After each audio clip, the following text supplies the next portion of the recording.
Welcome to episode 190. This is part 2 of our interview with Brad Wetherall, ex-director of operations of Google Business Profile Support. Thank you very much for joining us. We can do a part 2 of this.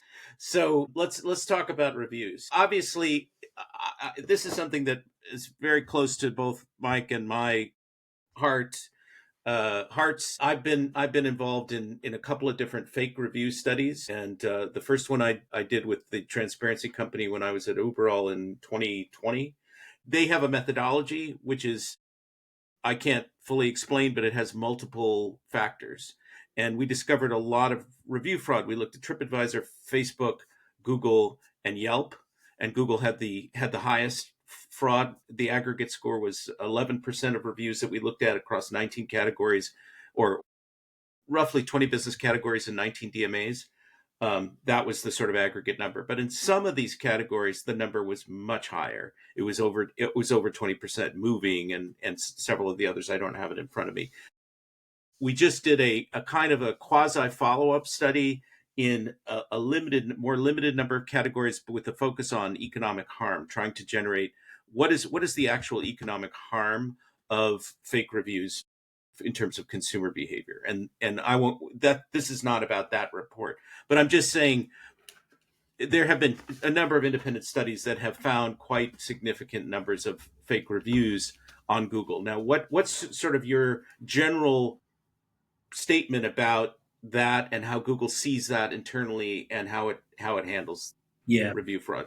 Yeah, and I mean, like, fake reviews is something that is, again, it's a constant investment, constant battle to try and eliminate the detection. Or as soon as we detect that it's a fake review, the idea is to try and pull it down immediately. How does Google detect review fraud? What's the algorithm? It's very complicated. So there's a lot of signals that go into that. So there is the age of the account that was created. If it was an account that was created yesterday, and how much activity has that account had?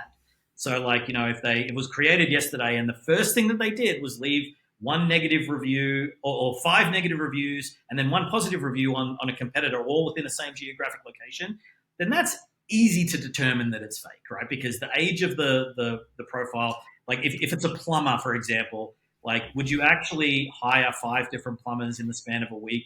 The probability of that happening is really low. So there's some obvious things. The complication, though, is that the companies that are out there that sell these fake reviews are privy to this. They know that stuff will get taken down really quickly. And so there's review farms that exist where people will, like, create a Google account, and then they use it a little bit every day over the course of a month. And so when they get an order in for fake reviews, they're trying to trick Google's algorithm into believing that it's a real person, that they've had activity and they've navigated the internet and they've done all these crazy things. So from a profile perspective, we can look at that account and say, all right, this looks like a legitimate human. And then the next thing is, like, what is their activity? So, like, how many reviews have they left? Do they happen to all be in the same industry? What's the geographic location of, you know, where the person was when they left the review, and where is the business that they're leaving the review for? So, for example, if you're like, I'm leaving a review for a plumber in New York, but I live in Bangladesh, right? Like, what is the probability that actually now even 0. that in and of itself? Well, no, it's not necessarily, because the hypothesis was also they could have visited New York and then went back to Bangladesh and left. And in their hotel, they needed a plumber, so they called that plumber in the hotel and then went back to Bangladesh and wrote the review.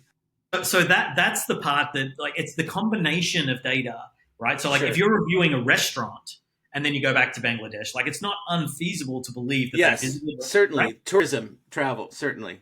Exactly. So, but all of that is kind of factored in. So, like, it's very complicated. And again, they do that, the fine tuning of it to try and determine. You may remember, like, a bunch of businesses losing legitimate reviews, right? Like, and then filing tickets with support to be like, hey, I used to have 100 5-star reviews and they all disappeared. I need to get them all back, right? So it's that balance between false positives and fraudulent activity that is constantly. And we saw that occur. The FTC came out with their new regulations and new guidelines. Google wrote a blog post, I think it was February 2022, and all of a sudden review reports of takedowns spiked. So we saw a similar sort of twisting of the dials, as it were, happening. And I mean, like there's some easy cases, right? Like if it's violating policy with, like if it's using profanity, if there's personal information, like a lot of those easy stuff gets taken down already. And those things are all identified algorithmically with AI. Is that right? That's right.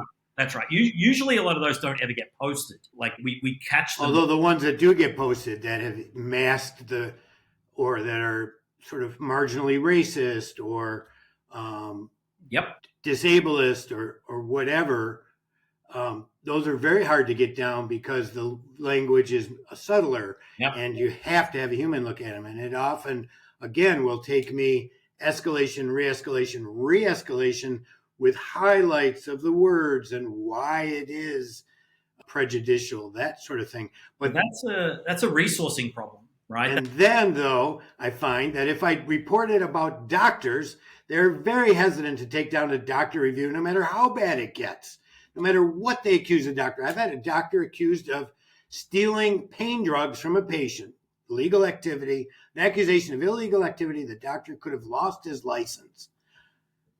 It took me 3 months to get that review taken down, and only through persistent hammering was I able to.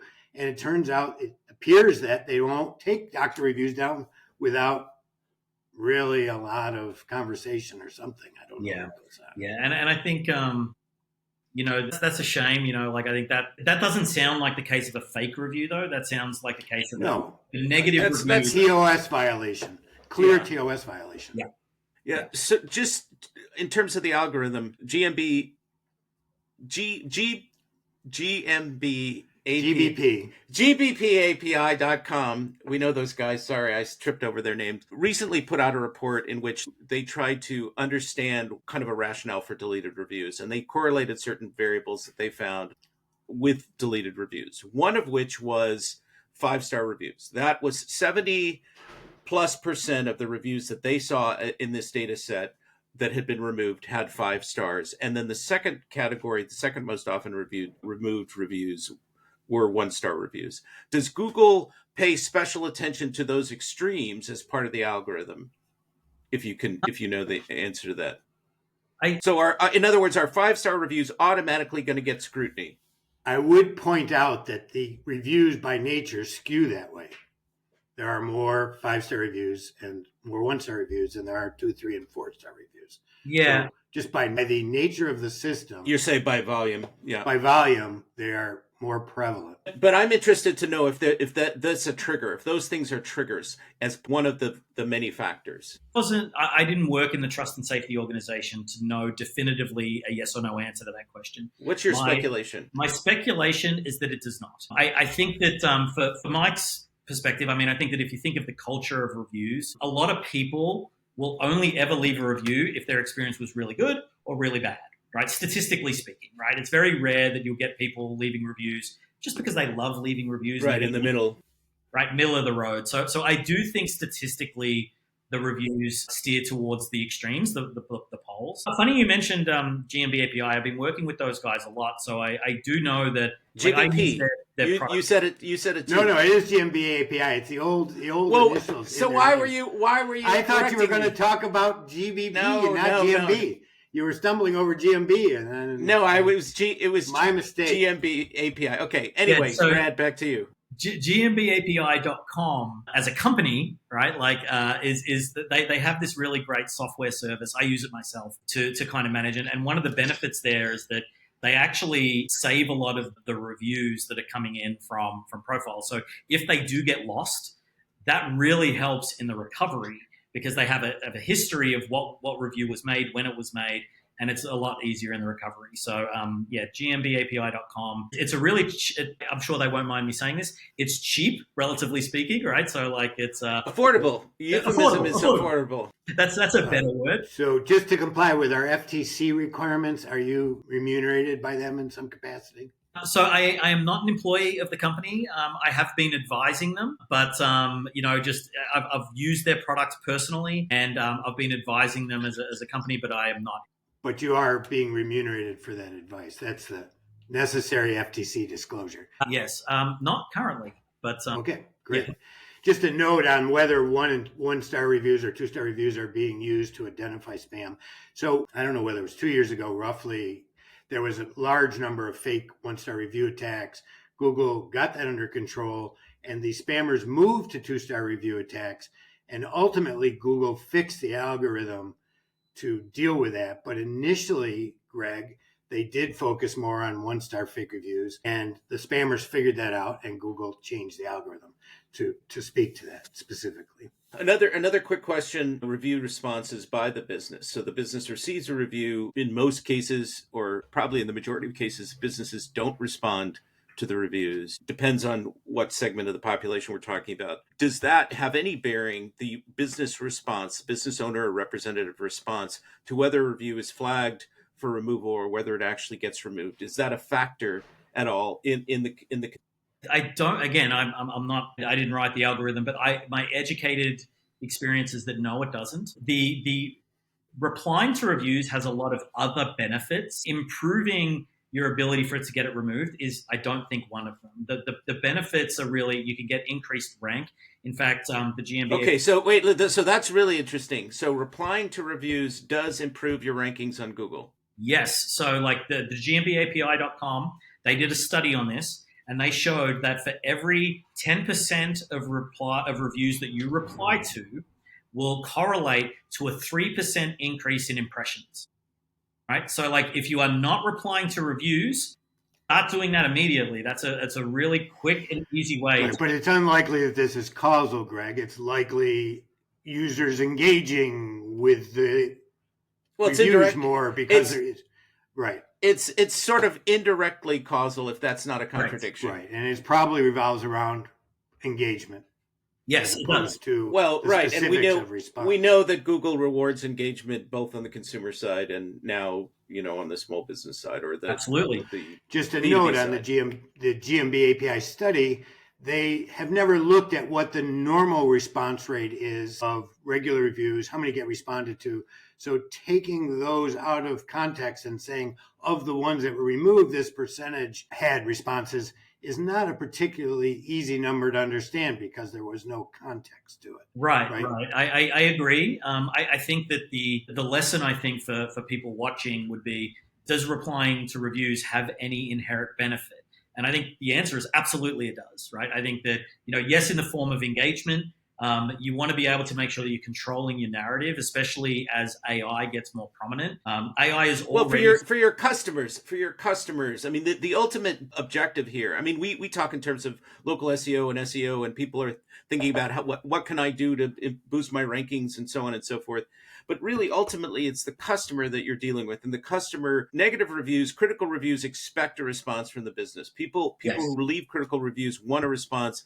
People who do read reviews, we've determined in our own near media research that the minority of consumers read reviews, actually read review text. It's something like 20 to something north of 30 something percent. Here in Europe, it was like 50% in Europe and 25% in the United States, 22%. Yes, and it varies. Reviews. It varies by category, but the majority just look at star ratings and they look at review counts. But for people who read reviews, they do want to see business owner responses. Absolutely. In fact, I'm working with another company as well, called Merchant. They have a GBP management software called Page, and that company is an AI-based company. They do automation and they automate review replies. So, like if you're looking for, and the reason they do that is because they know that engagement, like they automate posts. A lot of folks are doing that now. A lot of the reputation management tools will do that. Exactly. And I think that the reason why I think a lot of these companies, like Merchant are kind of like investing in this is because there is ROI there, right? And that like you can set up the system to automatically reply and even tune it to your language, right? So that way, you're staying on top of it.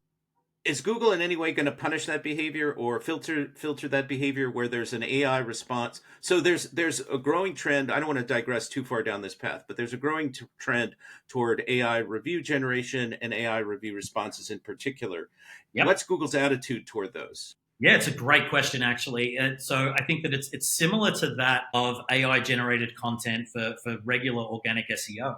which is Google is now, and you may have even seen this in some of the algorithm updates last year, that they don't say that they are penalizing AI content, but they do say they are rewarding unique content, right? That's the way that they brand it. Ways Google does know when, or at least to a level of percentage or a level of precision, they know when content is generated by AI versus when it's written by a human, right? And there's a lot of tools out there you can use to kind of detect that. Google is using that, and they are identifying unique content, and they say rewarding unique content. So my guess, like that, there are ways to use AI. There's a way to abuse it, and then there's a way to use it to your advantage. And I think abusing it would be just copy and pasting AI content directly in. The way to use it more effectively is to train it according to your voice, right? And to use training so that you can be like, look at my website, look at who I am and how I represent myself.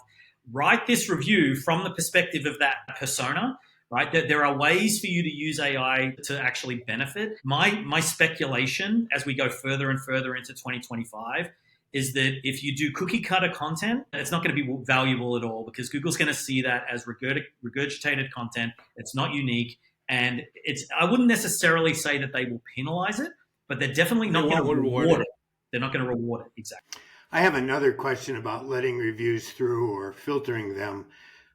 The first question in this regard is whether certain categories are going to more likely to be filtered because they're high distress categories. Absolutely. In fact, that happens today already. We know that certain duress verticals, plumbers, locksmiths, garage door repair, like a lot of these companies, like moving companies, they are more companies we found more spam in. Yep. So the algorithm is tuned to be more aggressive. Thank you, with those types of industries versus a restaurant or something. Which can you rattle off what those categories are? I mean, those were the big ones that I can Garage door openers, moving companies, locksmiths are the three biggest, and then it drops into HVAC and electricians and roofers and almost every other home service business, but they're not as bad as those top three. The next question I have, though, is there also a limit in terms of age of business? In other words, this is a new business. I know you said this initially, but it strikes me that how long is there? It's not a penalty, but it's like there seems to be a regulator on how many reviews a business less than a year old can get, yes, even if they're totally legitimate. Is that perception accurate? Yes. Well. So let me put it this way: if you've had no reviews on your business for 10 years, and then all of a sudden you get 100 reviews in a week, that looks weird, right? Now I also know that you could theoretically have been going back to your client base for the last 10 years and asking them to write reviews retroactively. But it definitely is a signal that the trust algorithm is going to look at to determine volume in relation to the size of the business, or how does Google determine velocity? Is it just pure velocity? But if it's a huge business like a Hilton in Times Square, velocity is totally different than a plumber in Buffalo. It's all of the above, Mike, unfortunately, right? I mean, this is where the Google algorithm is very complex. And so, that's also why it's hard to predict, because a lot of people will come to me and say, Brad, why was this review rejected? And I'm like, geez, mate, I'm only looking at half the picture. I don't know all the data that Google was looking at to determine that outcome.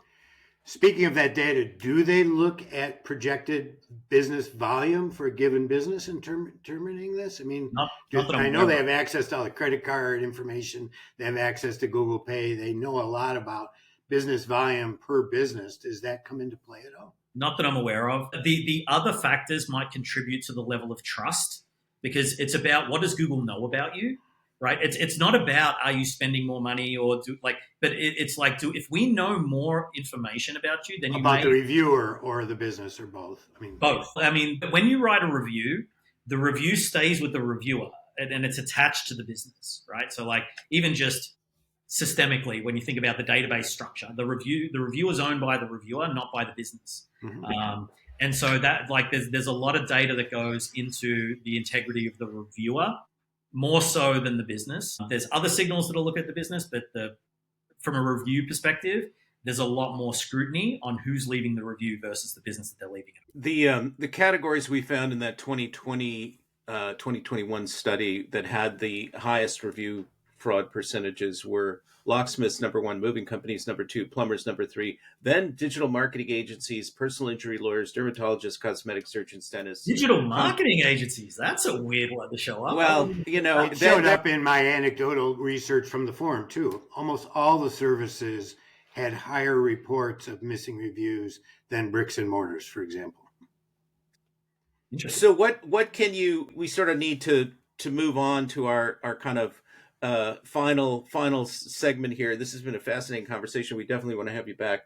But what is your general, to sort of cap this review discussion off, what is your general observation or advice to business owners or agencies, digital marketing agencies that are working with business owners around reviews, review fraud, review reinstatement, anything that you want to say sort of by way of summary, practical information? Yeah, so two things. I mean, buying reviews, don't do it. I don't think it's worth the risk. Right. I think that a lot of Google's getting more and more sophisticated in detecting fake ones, and they're penalizing companies. They're putting them in. Joy used to call it review jail, right? Like where it's the scarlet letter. Yep. And that is a very shame. That's a very Google thing to do for transparency. Like they like to make an example of some really egregious people and try and scare off people from doing things, right? So that's we've done that a number of cases. But the other thing that I would recommend to businesses is just get more reviews, right? I think that you got to make it part of your standard operating procedure to ask for reviews. A lot of companies that I've been working with in my consulting capacity feel like they don't feel like they can ask people for reviews. It's like they're nervous to ask for reviews. And I think that people just need to get through that, because if they knew the inherent benefit of how reviews is going to result in increased performance and increased customers, it just needs to become normal, like a normal operating. By the same token, a lot of businesses have no hesitation in asking for reviews, and we'll hammer away at that. One question about review gating. So the FTC made review gating illegal, meaning by review gating, sort of asking for feedback and then sending somebody who had a positive experience through one door to a review site or whatever, and then the other person gets a internal customer service response. Does Google have any way to detect that? I would assume it does not. You can look at the platforms and their functionality, and the FTC went after some of the platforms doing that. But does Google have any internal process by which they're trying to detect review gating that's still going on? It's a good question. I know that review gating is against Google policy. That is something that we're very much aware of. And if we find people that are doing it, we will actually delete all their reviews. But as far as is there a systemic detection, I don't know. That's not a yes or a no. It's pretty hard. I think it would be hard to prove the negative, right? The absence of, and it's hard to. It would be. Yeah, I mean, I have experienced it myself recently as a consumer. These businesses, from a certain point of view, one of the things that's going on, I think, there's a lot of gray in review fraud. There's the buying of reviews on one extreme, and then there's like friends and family. You open a new business and say, hey, I need some reviews, whatever. And these people might be patrons of the business and they might have had a real experience, but there's also a little sort of like, we want to help this person out kind of thing. Conflict of interest, by the way, is against Google policy. So right, and there's and that begs the question of what is a conflict of interest. But let's not get into that. How does Google is not doing any education beyond the FAQs and help articles, to my knowledge, to educate the businesses at large about what is acceptable, what is not acceptable. And there's a lot of genuine ignorance, and I mean that in a completely descriptive way, about what Google expects, what Google will allow, what Google won't allow. And sometimes you don't find that out until after the penalty has been imposed. And it doesn't seem like Google is going to do anything further. They used to do a lot of explainer videos. That seems to have stopped. It doesn't seem like Google is going to do anything further to educate businesses on verification, review policy, these rules that are quite material to the success or failure of businesses. Yeah, I think your assessment is accurate. I think that Google hasn't really done a great job of communicating what the policies are, how they're being enforced, like what is good, what is bad. A lot of that is by design. Google wants to limit the amount of coaching to prevent bad guys from circumventing all of the protections that we put in place. But it's also kind of a pet peeve that I've had historically in my career. which is why I feel like now that I am no longer a Google employee, I get invited to speak in a lot of different places. And, this podcast notwithstanding, where I'm happy to actually talk through about my experience and share some of that. Because Google, I used to get requests to do these talks all the time, and PR would always shut it down. Like our PR team in Google would say, nope, I'm not going to allow you to do well, that. the irony is that if Google did a better job of educating people on the front end, it would have less of a support burden.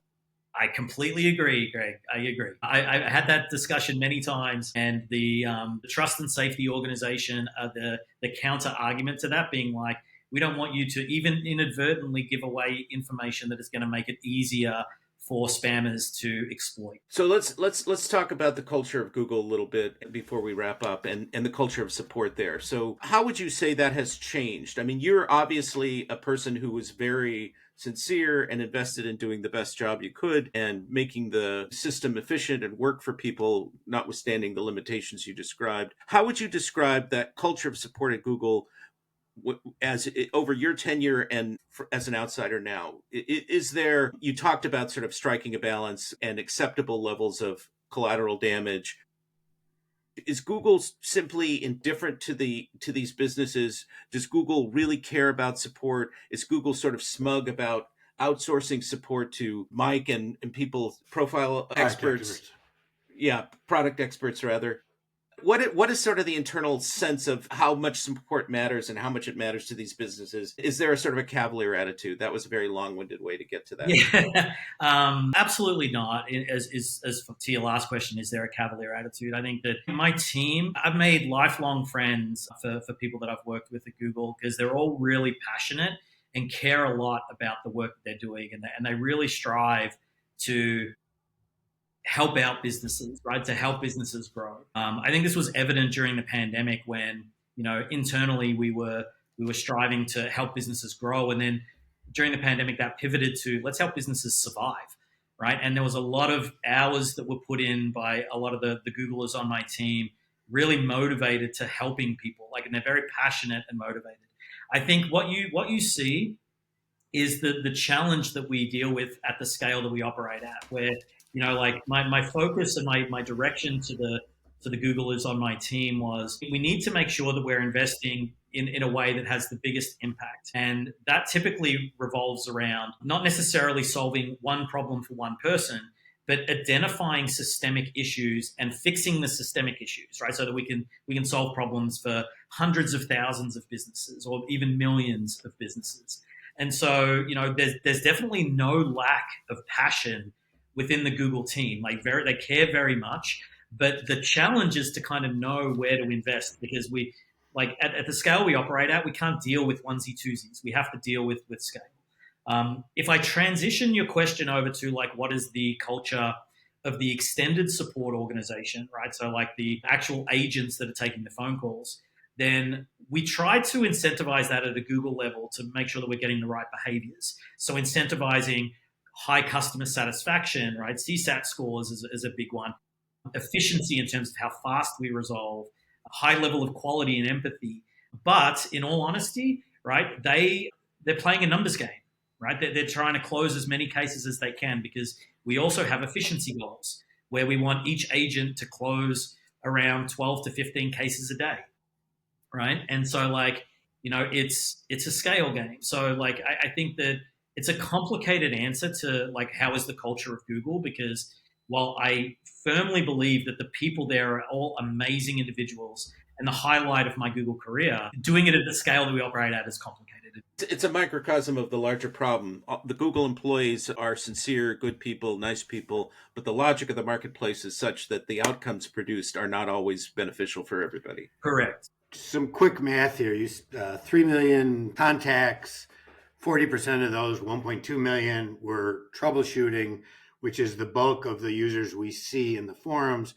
My estimate is that we see 100 in the Google Business Profile Forum. We see 150,000 contacts a year, give or take, in total, which then get escalated. Many of them are suspensions, verification, and reviews, as you pointed out, many of which get escalated. So is that number accurate? Are those numbers roughly accurate, that the public forum is dealing with 10% of the troubleshooting issues, give or take. It sounds a little high, but ballpark, I think that's about right. I think there's generally more in the days since I left Google. I think it's getting harder and harder to get access to a human, is my observation, and I'm starting to see a lot more no reply email address aliases coming out than as opposed to people that are allowed to reply and get access to a human. I do think that there is a lot, like Google's very cost conscientious at the moment, and transparently, there's not a huge amount of investment in GBP at the moment. A lot of the investment internally has pivoted over to the shopping products, like Merchant Center Next, and Google Brand Profiles, which is a new thing that got announced last year that I think is going to have more prevalence in 2025. I think that GBP is being maintained, but I don't think there's a huge amount of investment going into it. So that's kind of another reason why it's like the levels of support and improving support.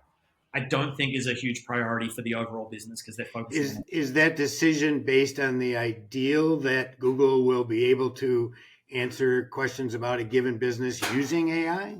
Yes. As opposed to input from the business owner?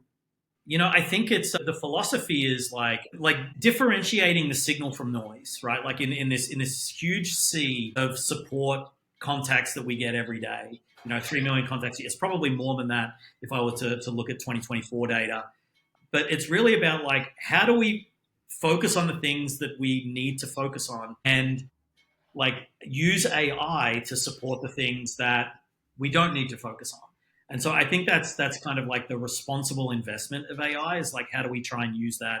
We don't want to necessarily ignore people that are having problems.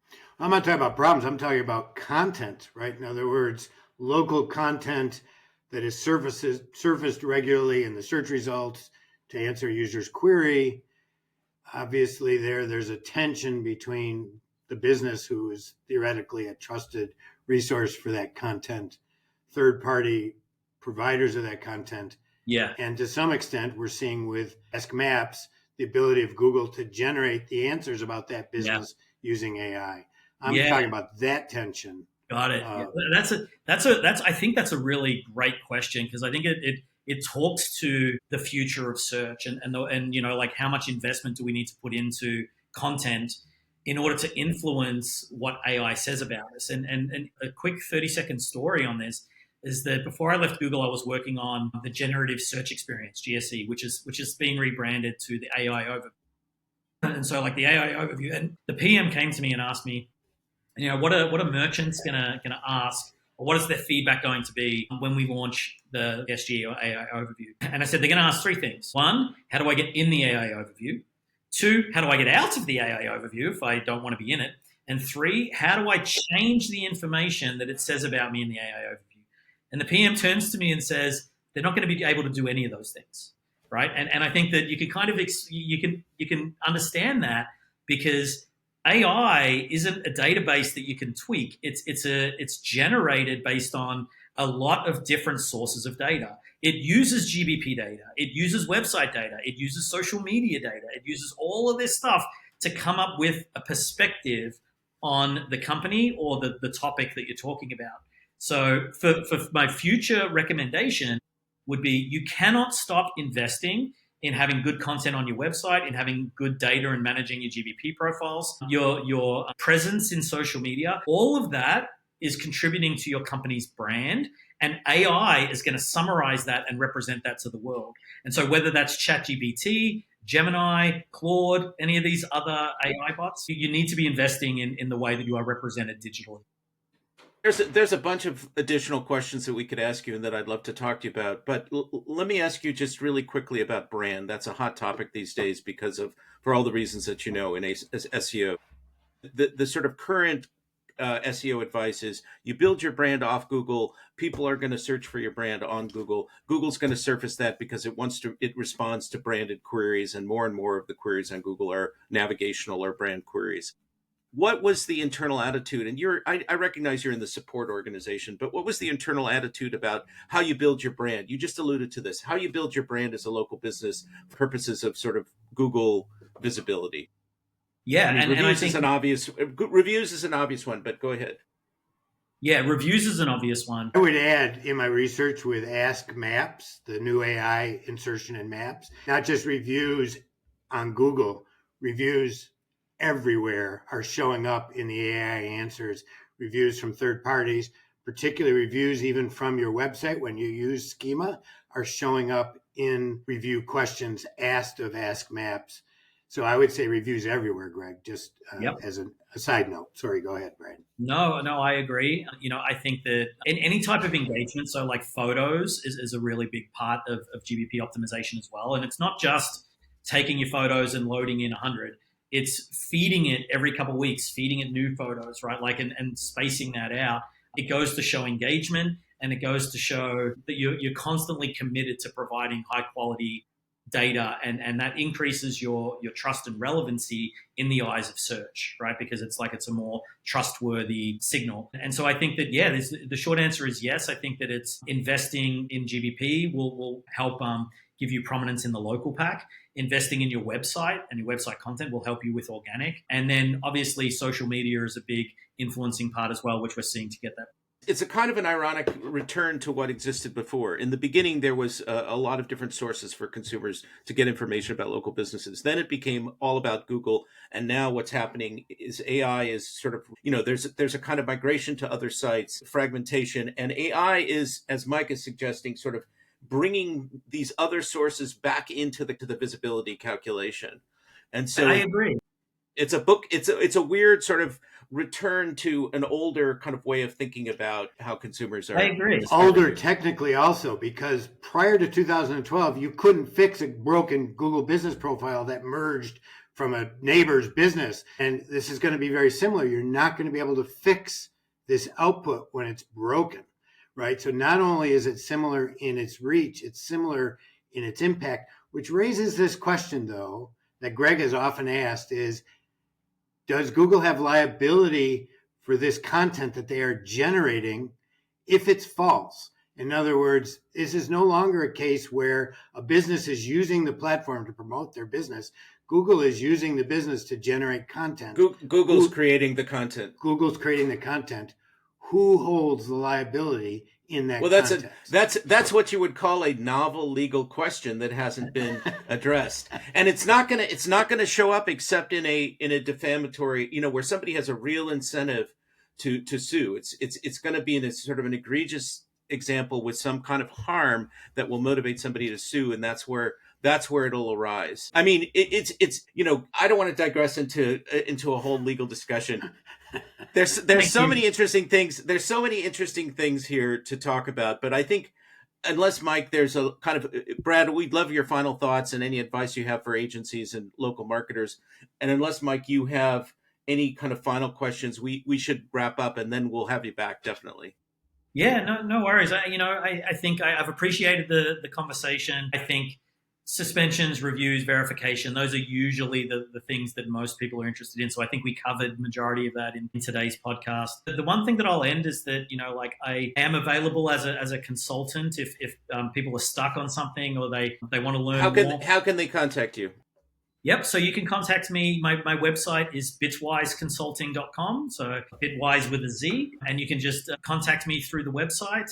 And I'd be happy to set up some time and talk to you about whatever challenge that you may be having. And yeah, I'm really excited to be able to help businesses and agencies. I think that at the scale that we operated at Google, I would really only get to talk to like the Walmarts and the Targets and the Starbuckses of the world.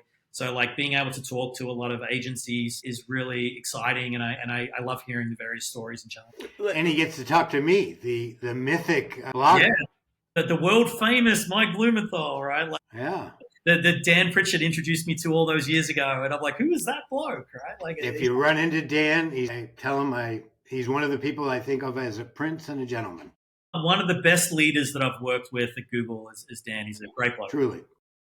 Okay, all right. On that positive note, friendly note, thanks, Brad Wetherall, for being with us, and we'll definitely have you back. And thanks for all your thoughts and advice and insider perspective. No, my pleasure. Thanks for having me.